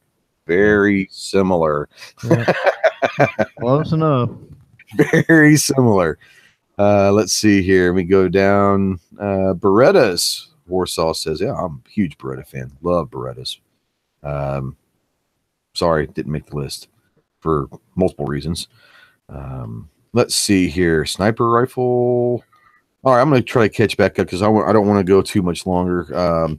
So before we go on to the second one, I do want to play one more public service announcement, and we'll move on to the Purge real quick. We'll discuss the Purge for just a brief moment, but let's do this real quick here. Hey Ghost Squad, this is Sky. We here at Ghost Tactical would like to continue the trend of becoming more involved in any gun safety and training. We encourage everyone, no matter your skill level, to continuously look for training in your local area. We think that taking a gun safety course every other year is important. We also believe that taking classes and training for self-defense and home defense are extremely important. Make sure to go looking for classes and training opportunities when you can. This not only helps you become more proficient with your firearm, but it helps support your local instructors and Second Amendment community as a whole. Back to you, Ghost. Right on. So we're going to go in real quick to the Purge. I'm a big Purge fan. I love the movies. Tomorrow they have the newest one. It's called The First Purge. It's kind of a prequel, I guess, to the Purge series, which I love. So the question that I actually had this discussion with some friends of mine, I was be like, "Oh man, if there's a Purge, I'm definitely going to your house." They're not gun people and all that. Thanks, A&A. He says I raised my daughter right. I like to think that I gave her a road to follow, which she chose her path. So she's a good kid. I'm very proud of her. Anyways, Lou says, "Oh, I'm going to be at your house." And let me ask you this: if there was a Purge, my first question: if there was a Purge, if it's real, would you participate in the Purge? And let's start with Ellis. Would you participate in the Purge, and why? And now I'm not going to say who'll be your first victim, but I wouldn't do that because that might not be good to be out there. But would you participate in the Purge, and why? If you'd have asked me that question 20 years ago, the answer would have probably been yes. But I've mellowed out some. No. I don't see me going out and killing random people for no apparent reason. Okay. Scotsman, what about you? Would you purge? That's hostility. That's kind of a difficult question because it's tough, and here's why. Yeah, go for it. I can say yes and I can say no. I would say yes because people are fucking stupid. And there's so many fucking stupid people out there that yes, they deserve to be freaking taken out. On the other hand, I could say no because at the same time, you gotta balance things out. And as much as I disagree with a lot of the other side, I still believe that we have to be able to balance things in a manner of respect and for each other. No, I'm not saying coexist because fuck that shit. No, I understand. What I'm saying is we have to. There has to be a balance of some sort. Right. Mike, would you purge? When you're looking at it from the standpoint of the movie, no, I wouldn't go out hunting anybody specific, regardless of what they done to me. If the purge was real and if it was going on, I think what would take place is the people in my neighborhood will probably mend together to protect the neighborhood and the people in the neighborhood, because we also have like an old folks home, retired community at the end of my neighborhood. So I think people will, mend together to protect the number of neighborhoods and that old folks home. Yeah, I hear you. Gary. No. Purge? No purge? No purge? Nope. Okay. Nope, can't see doing that. Yep. Clover, purging? In a heartbeat.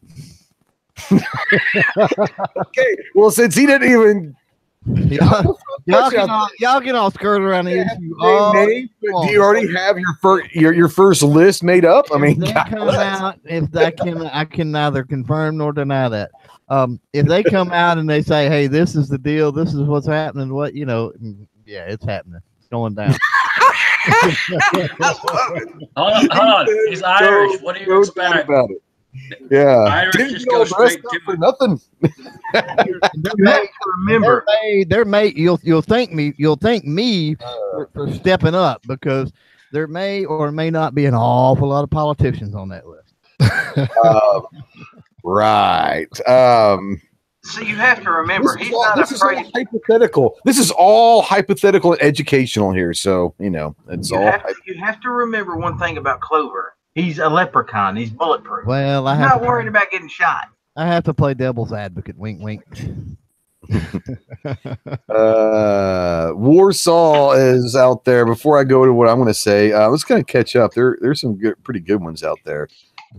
Phoenix says, "Hell yeah, but only if government officials are not safe from the purge." Exactly. Mateo says he would never participate in anything like that. However, if anyone did and came on his property, they would be judiciously purged. There you go. Warsaw saying he'd go find Hillary. Gunpowder says would definitely participate in the purge and clean up the neighborhood. Are you telling me that there are some neighbors of yours that you would like to be cleaned up?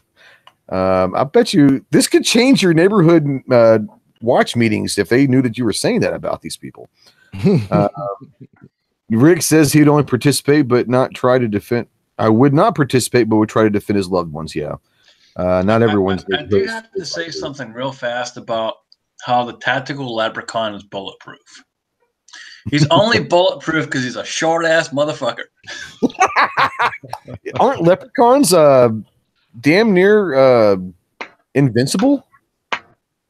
Yeah, because they're so small, you can't see them, you can't hit them. Oh, okay. So it has nothing to do with magic. It's the fact that they're just small. Yep, they're tiny. I hear you. For me personally, I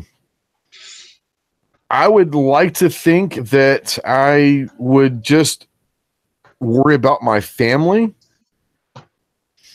but I also know my temperament, and I'm assuming there had been someone that had pissed me off enough in my life that I would probably have to go Well, I would purged. have to. I would certainly have to make sure that my family was secured. Yeah, and yeah, and we're gonna get into armed that. and all Yeah. that. I wouldn't just run off willy nilly, and Yeah, and I'm not going to go out on the streets and just find random people. I'm probably going to target specific people that I feel. Oh yeah. At that time, I'm not just going to go like the movie, just walk down the road and whoever happens to walk by, we're going to go, massacre.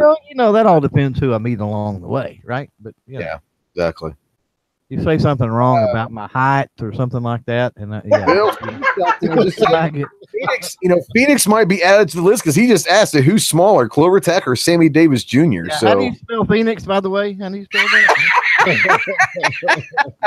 all right, so let's take the premise that if given the opportunity to purge, we all would say that we would defend our homes and our family and our neighborhood and our community from the purge.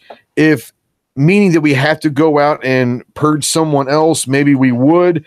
But, and I want to start with Mike because he had an interesting concept. If we're talking about preserving your home, your family, your friends, your community, your neighborhood, would it be you would just hunker down inside your house and make sure your family, obviously I know where you're going to go, but, or is it more important to have defense by numbers where you can get a community together and all of that? Obviously you're going to say probably the community. So, would you set up a perimeter around the neighborhood or how would you do that? Actually, I'll step off the street. So I'll make sure everybody on the street is online with it. Yeah. But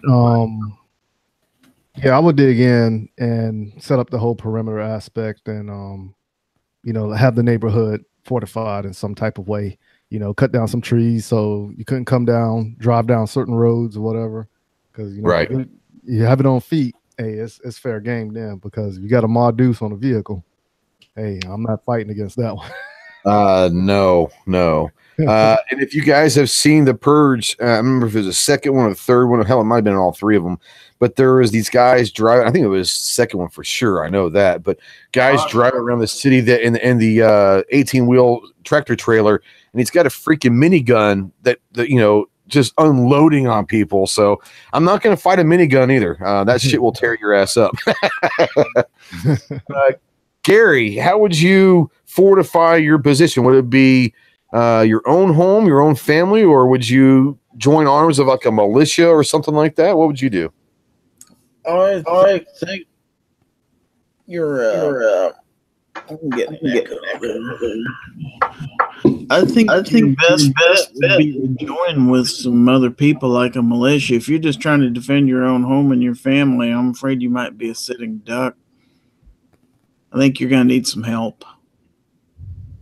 There's safety in numbers there. Yep, for sure. Scotsman, would you go to the gun shop or what would you do? I wouldn't go to the gun shop, actually, no. I'd actually head south and head to some friends that I know I can rely on to have my back. Got my 6. Are you in Ohio, right? Yep. Okay. All right. But I would head south to a lot of people I know have my 6 and a place where I know I'm safe. Right. Ellis, what about you? Oh, with me, it's simple. I don't trust a living motherfucker around here. So defending the community is just, no, that ain't happening. See, that's the problem. That's why you guys are making mistakes. You're thinking, okay, it's a purge going on. You're going to get your friends and neighbors to help you out. What if one of them decides, hey, that's an easy target? Bang, right in the back of the head. This guy's supposed to be helping you defend yourself. You don't trust people. You dig in and you hope to hold out. Yep. Mateo's out there, says a home with a basement, a canyon. Echo? Oh, it was Echo. I guess it was echoing earlier. I didn't hear it, but so you're all about you. So you say to hell with it. Even your cousin Night Strike, you would say he's on his own. Then again, do you really want Night Strike in there defending anyways? He won't be able to hit anything. He's more likely to hit you than what he's aiming at. Well, I was going to say he's going to shoot backwards and end up hitting him. No, I said my neighbors and people close by. Family's a different ball game. You got to take pity on family. Well, would you fight for the? Would you fight for? I mean, we're talking a purge now, Ellis. And here's where I'm going with this. We're talking a purge. You're talking about 100+ year-old feud between the Hatfields and McCoys. So you know those fucking guys are going after each other. Who do you fight for? The Hatfields or the McCoys? Because you're both. Ellis fights for Ellis. So you say fuck them all. Yeah, pretty much. Okay, well, right on. I know where you stand, so remind me to stay the hell away from. I hope Night Strike sees this. Yeah, right. Oh, he will. Trust me. I'll make sure that he goes and watches when he gets done. Clover, what say you? Night Strike's on my side. I ain't worried about him. I doubt very seriously once he sees this, he might be on your side anymore. Clover, what say you? Would you stay at home? Would you get a militia or community watch? Whatever. A group activity could be fun. Yeah, could certainly be fun. But you got to be really careful. There's a very, very, very, very select few that I would want in that group to kind of. Yeah, it's not going to be whoever's got a gun come join. It won't be like that. For sure. But as far as staying at home, I think that's probably a bad idea because, if you're on somebody else's list, I mean, where's the first place they're going to go? So I think, if you're talking about protecting your family, I think some kind of a safe house, bug out, hideout, and luckily I live, with plenty of woods and hills and hollers and caves at my disposal. So, I could hide the family out and then go join a group and purge if I wanted to. And purge. Now, Mike, the odds are that nobody's going to be tramping around in the woods. You wouldn't think that would be probably a bad idea. Now, Mike out there, I guess this question is going for to Ellis. Is there war between the Hatfields and McCoys still an active family feud? Go to one of my family reunions and find out. I don't think I want to go to that. Shit. So it's very active, huh? Oh, they still don't like each other. Wow. And that's all started over a pig, right? A pig and a woman. In the end, they both got ate. Shit. Good God. We do not approve of cannibalism on this show, but historical facts are historical facts. Now, Travis out Mohawk Boy says the same, talking about Clover's group, said the same group as a zombie apocalypse. They'll see you then. Yeah, that's probably going to be the same group we go with a zombie apocalypse. So that's the difference right there. I would trust the guys from GunChannels to have my back. I would trust you guys. Fuck you, not anymore. I've heard what you're saying. No, yeah, you're on, You're on, man. You're on your fucking own, dude. Fucking Hatfield. What I would probably do is, being that I live in kind of the Ozark Mountains of Arkansas, I would probably go find. I've got some friends that have homes on top of hillsides, mountaintops, and all that. I'd go find the high ground, and especially if I got a buddy of mine, probably that's where I'd go. A buddy of mine's got a high ground house. He's got a secured house. He's got about 50 acres, and it's surrounded by metal fence and all that all the way around. That way you have tactical advantage over the low ground. You get the families in the basement. And at that point, once I know that the women and children and all that or whoever doesn't want to fight is safe in that basement, then then we take up arms and we have a good time defending that property. And if anyone want to cross that property line, then we'll let them have it. So that's probably what I would do. Should the opportunity come to purge someone, it all depends on how quickly I can get back. There will be some people in my mind that in my lifetime that has probably pissed me off enough that I probably would have thought about purging them at the moment. So I would not be above purging at all. I would first make sure that my family and everyone is safe and all of that. A&A says AR Kansas. Hell yeah, AR Kansas. Phoenix says, I know where an AMC Rambler is for sale if you need it. And they're talking about Marcus Luttrell, and I saw something up there about Chris Kyle. Chris Kyle will always be remembered and missed. Absolutely. You know, the legend. Guys, if you have never had a chance to watch Marcus Luttrell, who is the movie The Lone Survivor is based off of Marcus Luttrell. If you haven't had a chance to obviously see him in person, go. Yeah. But if you haven't had a chance even to go on YouTube and watch some of his speeches that he gives, unbelievable speaker, unbelievable. He doesn't hold anything back. He'll call a spade, he'll whatever. But if you want a chance to get motivated about life and being an American and your duty to your family, your friends, your country, go YouTube and go Google search Marcus Luttrell and just enjoy it, because especially on the 4th of July, he's Americana as it gets, and I get fired up just watching. Have you guys, any of you guys watched any of his stuff or actually seen him in person? Yeah, I've met Marcus. I've seen him speak several times. Yeah, you met him in person. He's a big dude. His that's what I was just fixing to say. And coming from me, that's hollow, right? But he is. He's a big dude. He's a big dude. Yeah. But I mean, so in person, you know, I've never seen him in person speak, but I get fired up just watching YouTube videos. I'm assuming being there and feeling the emotions in the room and all that. I can only imagine what it's like being in person and watching him speak. Yeah, it's pretty good stuff. Yeah, so and, I mean, if you and go check out, he's a regular person too. I mean, he really is. Oh yeah. He didn't want to be a hero. He did not want to be that. He's country. This is 99.9% of our heroes in the last since 1876. The greatest American heroes. They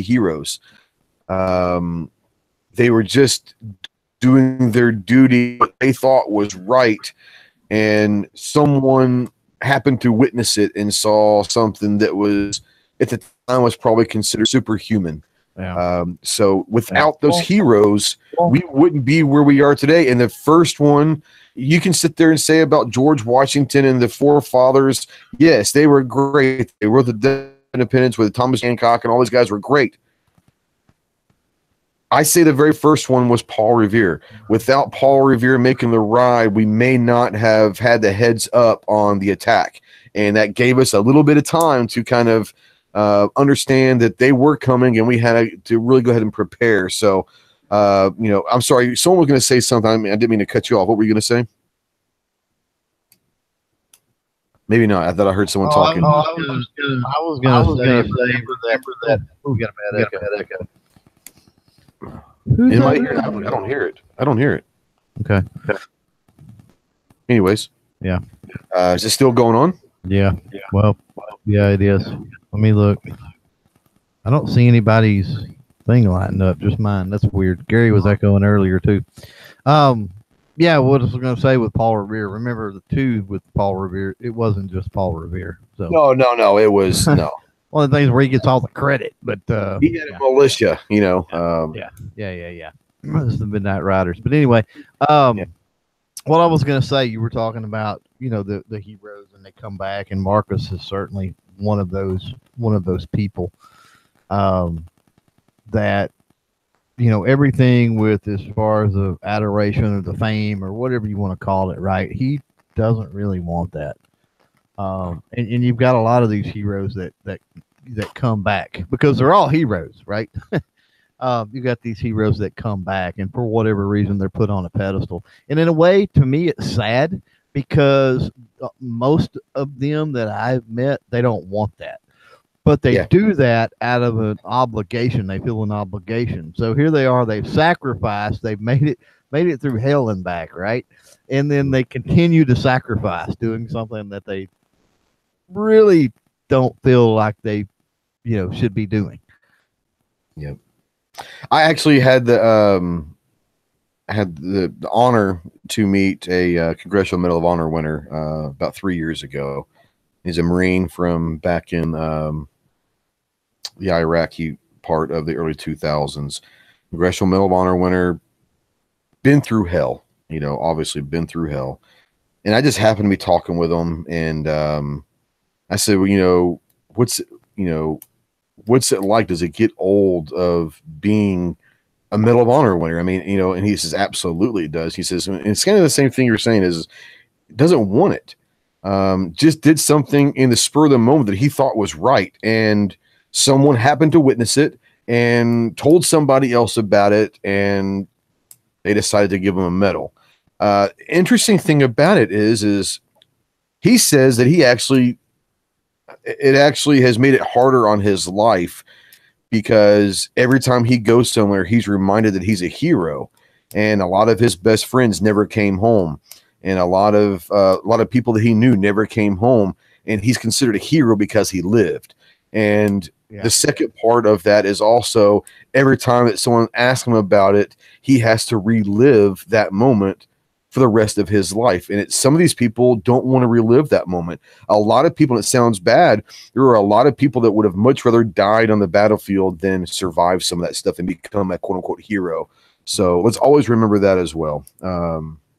Yeah, a lot of them, and I say this from experience because I've hired a lot of vets and dealt with a lot of vets over the years. They would rather have died on the battlefield than be thanked for what they did. And it's sad, but it's true. And, if I see someone wearing a hat, Vietnam veteran, whatever, I always thank them. But at the same time, in the back of my mind, I'm waiting for them to tell me, don't thank me. And I'm used to it. I expect it, and I'm used to it because they don't want to be thanked. Yeah. And A&A out there was saying that, most CMH, they get CMH and they don't make it through. He's the only one that I've ever met in person. Most Medal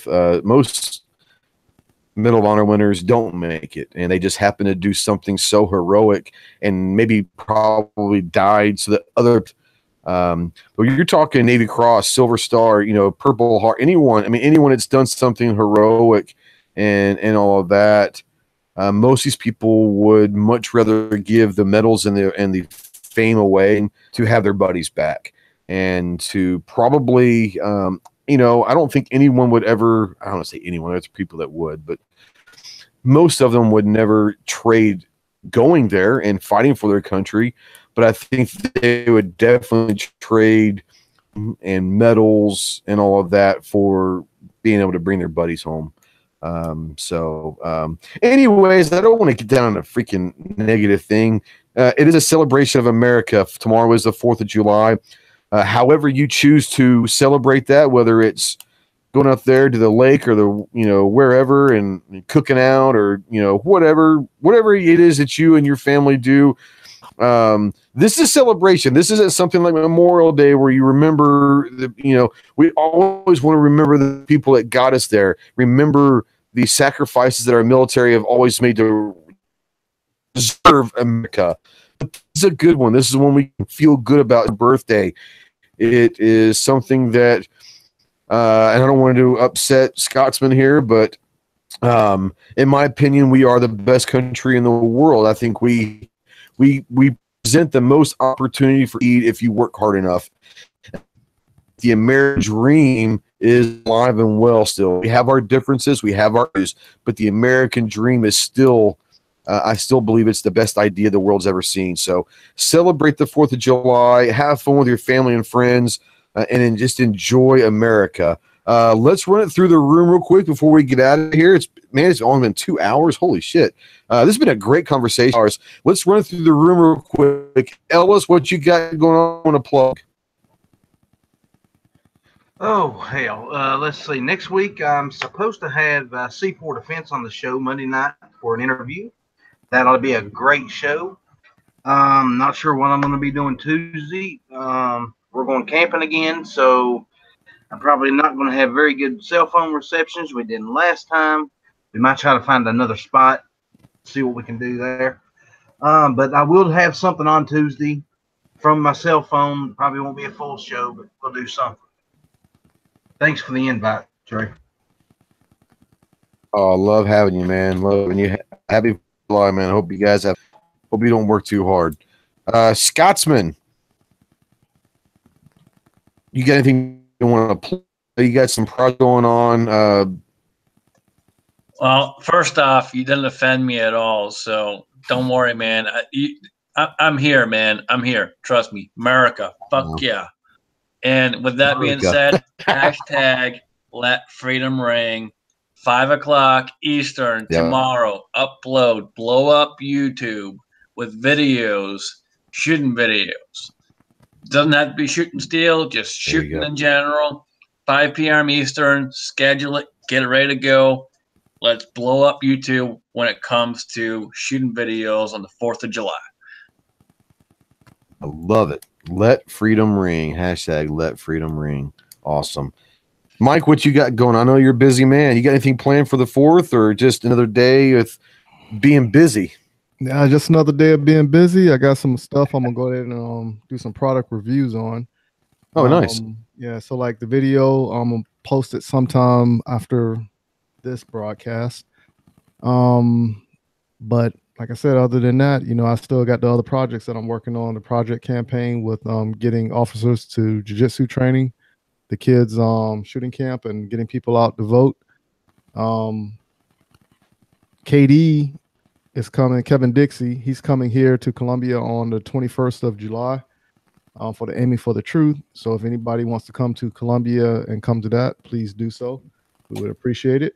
If anybody's looking for a scope, we're raffling off 2 scopes for the Aiming for the Truth event.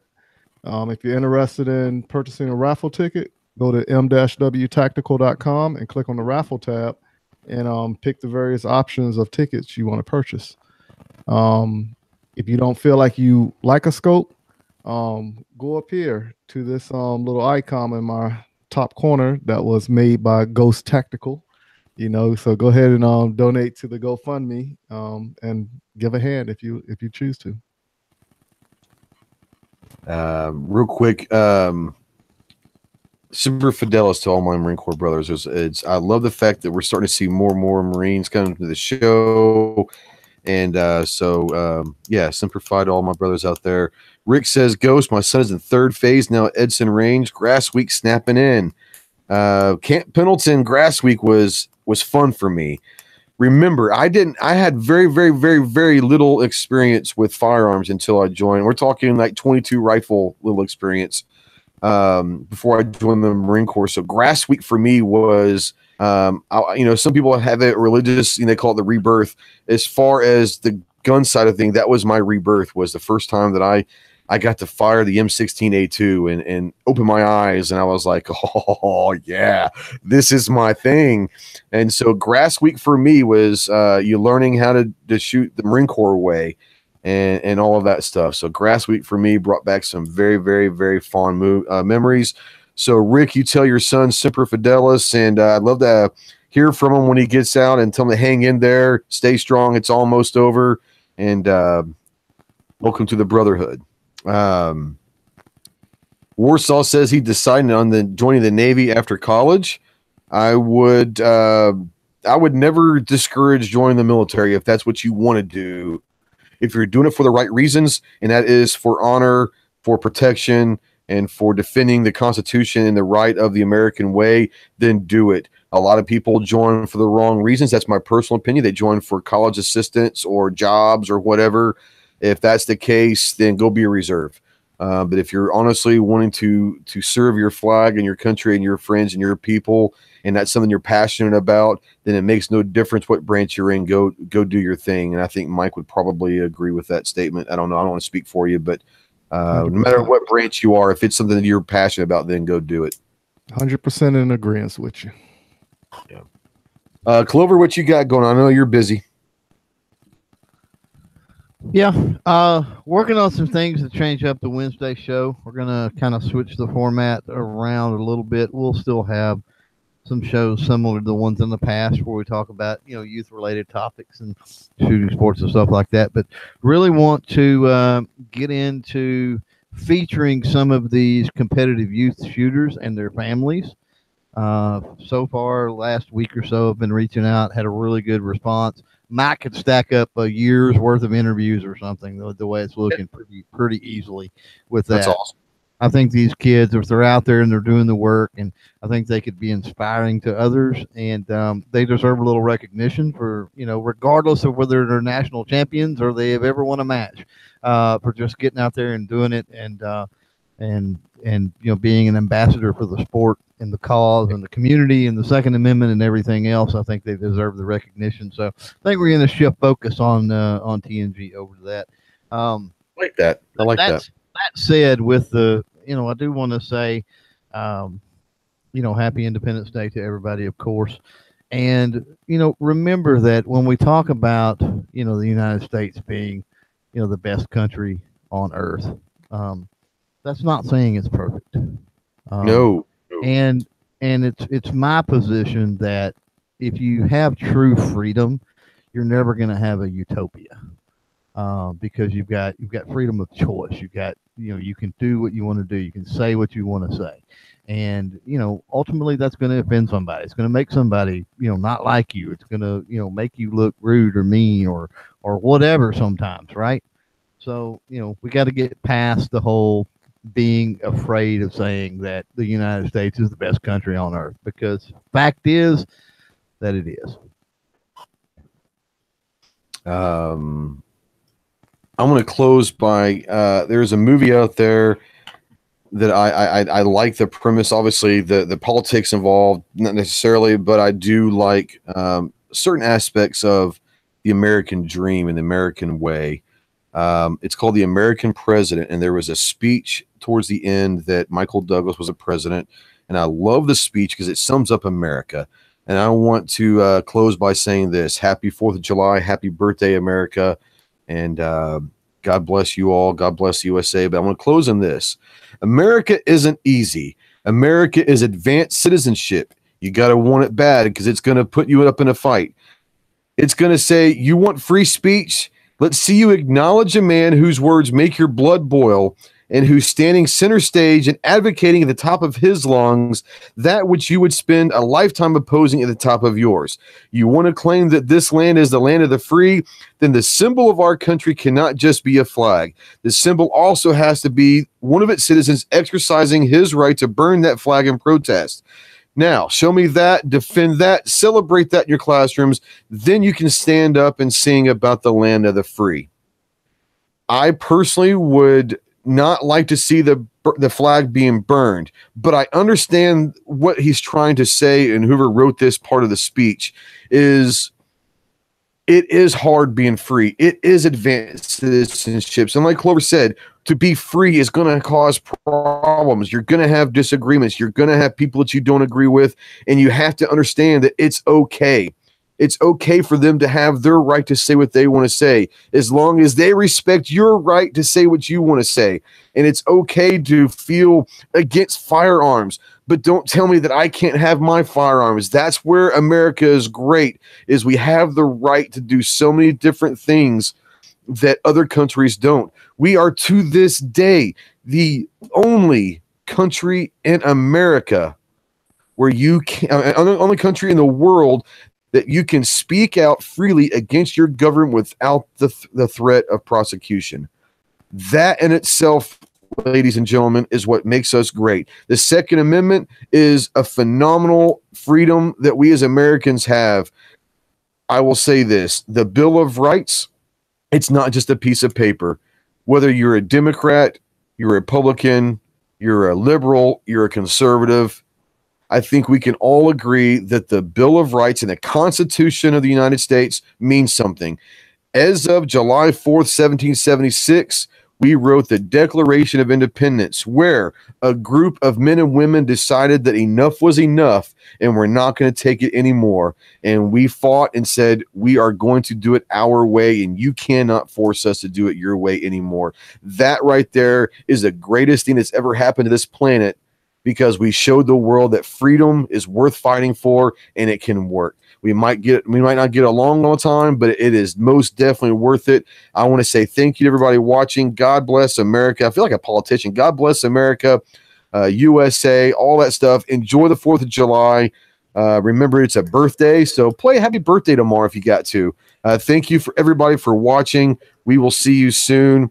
Until next week, Semper Fidelis.